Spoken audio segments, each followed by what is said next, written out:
Hello and welcome to SEGA News Bits Extra. I'm your host George, and with me is Barry. What is up, guys? That's it. That was the intro. Yeah, that's it. You want to do anything for the intro? You want to talk about anything right now? Anything bothering you on Twitter? Is anything bothering me on Twitter? Well, we're not going to get into it on here, but the Sonic movie, like some pictures went up, and I'm bothered by how terrible that movie continues to look. But I think we've kind of said that enough on here. We've made enough videos. And people, like, what do you think about how people react to us talking about how bad it is? I feel like a lot of people online get really, really upset. Like, you guys are attacking the movie, and I'm not really, like, personally to me, I'm not attacking the movie. I don't hate the movie. I haven't seen the movie. Right. But, like, when you comment on stuff, we're commenting on what they're releasing. And what we've been hearing is fucking terrible. Like, I don't know how anybody could sit there and go, like, half action, half CGI, like those Melvin Chipmunks movies or whatever. Yeah, that's good. I can't defend that. Sorry. And what about? I mean, that's just me. It's in like Green Hills, Montana, and Jim Carrey's in like age makeup with a beard. Like, what are they doing? And I know I guess what's bothering me on Twitter is that these things get posted and people go, honestly, this actually makes me kind of interested to see it. And I'm like, what are you fucking talking about? Like, any Sonic fan with like half a brain would look at this and go, what the fuck is that? But instead they go, you know, the fact that it looks so different and wrong actually kind of intrigues me. I mean, I'm legitimately intrigued. Legitimately. Yeah, I'm legitimately intrigued. I can't say it.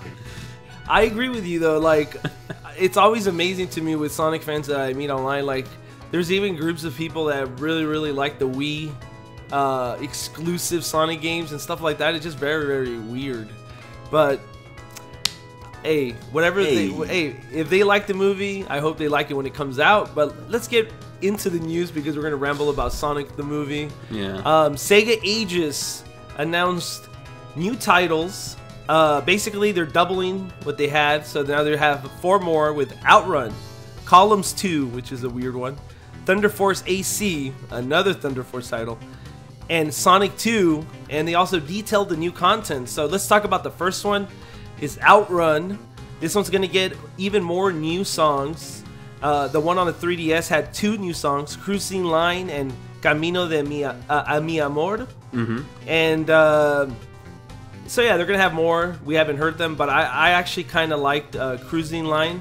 I thought it was a really, really good song, so I'm excited to hear about this one. But yeah, it also supports widescreen and 60 frames per second.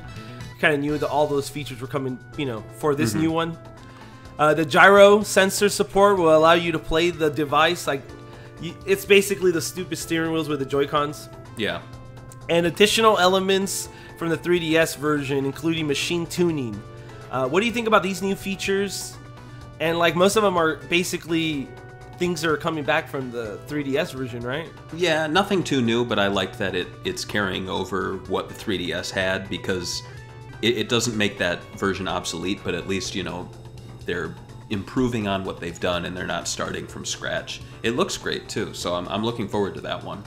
Outside of them changing the Ferrari, which a lot of people really hated that I gave it a high score, the 3DS port, because of the changed Ferrari, it doesn't bother me because I just play it. Yeah. I know it bothers the hardcore fans and they really, really hate when nobody mentions it. But this one is also going to have a changed Ferrari, just putting it out there. I don't notice those things.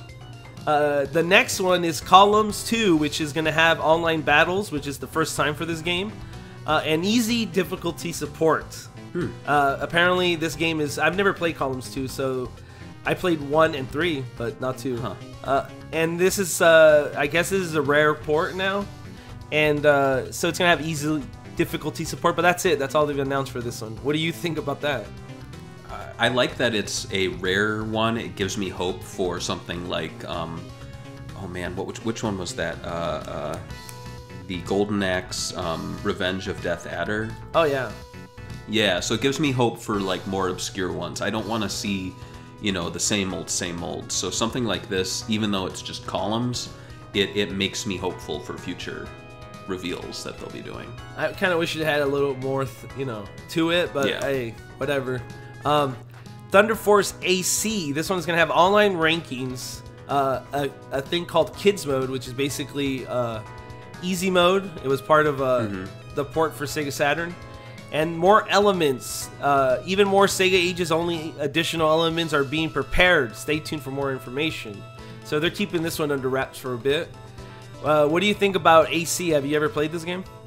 I haven't, but I really like that they're releasing the Technosoft titles, and I hope they release a lot of them for this, just because they've been sitting on them for a little bit, and it's good to finally see them utilizing the IPs.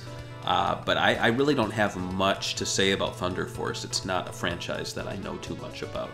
And so the next one, this one's something I think both of us know a little bit about. Sonic the Hedgehog 2, the 600th port of the game. You'll have additional actions. Obviously, Drop Dash is being added from Sonic Mania, and all the other stuff that they added for the other previous versions. Like, I don't think they added anything more before. This one had everything, right? Yeah. Except for like some of the elemental shields, I guess. Online ranking, prepare for time attack mode. And Super Sonic mode and other elements for the 3DS version are making it over. So that's all we've known of this so far. What do you think about them basically just adding Drop Dash and everything from the 3DS version? It's kind of unexciting. The Taxman version's much better. It's one of the few areas where I feel like M2 is kind of outclassed. And it's just like another Sonic 1 and 2 port where 3 and Knuckles is never coming. So it's like, I wish Sega would get their shit together with Sonic 3 and Knuckles. It's becoming pretty ridiculous. Yeah. I was going to say, the only thing I really hate about these kind of releases is how, like, they're not consistent with it. Like, if you look at Outrun, that one has widescreen support. If you look at Columns and Thunder Force AC and Sonic the Hedgehog 2, they don't have widescreen support. And there's a version of Sonic the Hedgehog 2 with widescreen support. Taxman version. Go figure. And they don't just port that one over. I don't get it. Whatever. I don't either. So the next story and the last story we're dealing with today is dealing with, like, it's kind of like we're it's like a disaster. We're overcoming it. Yeah, poor us. Resonance of Fate is rated for Germany for the PlayStation 4 and PC. If you guys didn't know, Resonance of Fate is an old Tri-Ace developed JRPG that was published by Sega. A few interesting notes on this. Basically, it was rated not that long ago, maybe like a week ago. And while Sega published it before, this time Tri-Ace is going to publish it, at least in Germany. And it seems like they're the ones going to bring it to a new generation. What do you think about Sega kind of like skipping all these like basically releases? There's a lot of releases that Sega should be doing. Streets of Rage 4, this one, Shenmue 3. And they kind of just ignore those releases. Even Wonder Boy 3 would have been a great little release for them. Yeah, it's strange because they own this. Their copyright is on it, just like with Shenmue, just like with Bayonetta. I mean, I'd rather see the games released than not, but it is strange to see Sega not just putting their name on it, especially for something like this. And, you know, like with Sega Bits, this is one of the earliest games that was covered on the site. I'm looking here.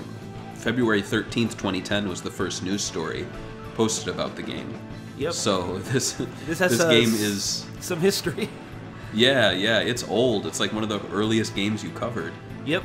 And it's actually kind of interesting because I was thinking, I was like, man, I remember covering this game and now it's coming back again. And then I was kind of disappointed that Sega has nothing to do with this again. And I think it's sad because there's a lot of games that, like, they should have proudly put their name on it. Like, it's nice to see Sonic Mania and it says Sega proudly presents, but like then you see stuff like Wonder Boy 3, Streets of Rage 4, you know, the Bayonetta 3. They don't have their proudly presents at all on those titles. No pride. No pride for those titles. Anything you want to add before we close it up? No. Well, Tokyo Game Show's coming up, isn't that right? Very soon, next week, so we're probably going to be covering some stuff about that. We actually have the whole lineup on the SegaBits.com website. You guys can check that out. I mean, it's a pretty good lineup, but we already know Judge Eyes is going to be the biggest thing they're going to show. Sonic Team Racing is the second. So, yeah, it'll be interesting. I hope they announce some stuff. Anything you want them to announce, Barry? No, I don't want. I want them to announce nothing. No, Virtua Fighter 6 would be great. I don't think that's going to happen. I'd like to see more about Judge Eyes, but outside of that, there's lots of things I like, but I don't foresee any of it actually happening. And I know this is going to kind of make hardcore Sega fans mad, but they haven't announced a Hatsune Miku game in a while. If anything, it's kind of weird that we got a Space Channel 5 game coming out, but not a Hatsune Miku game. And about that Space Channel 5 game, I have an interview in the works with Miniko Okamura, who is the CEO of Grounding Inc., who's working on Space Channel 5 VR. And her credits include Space Channel 5, Rez, Astro Boy for the PS2, and Crimson Dragon, and what's that song? Game 99 Nights or something like that? Yeah. Yeah, so that's something it's going to be a written interview, but I'm surprised that we got it. So be on the lookout for that. And she's one of those producers that say at the left, and now they're in Grounding. So is the guy that created Panzer Dragoon is there. So very interesting release. I actually wouldn't mind if Sega picked up the team and just made them bigger and created bigger projects, like older projects. For sure. All right. See you guys next week. Hopefully with some Tokyo Gaming news. Bye. Bye-bye. All right.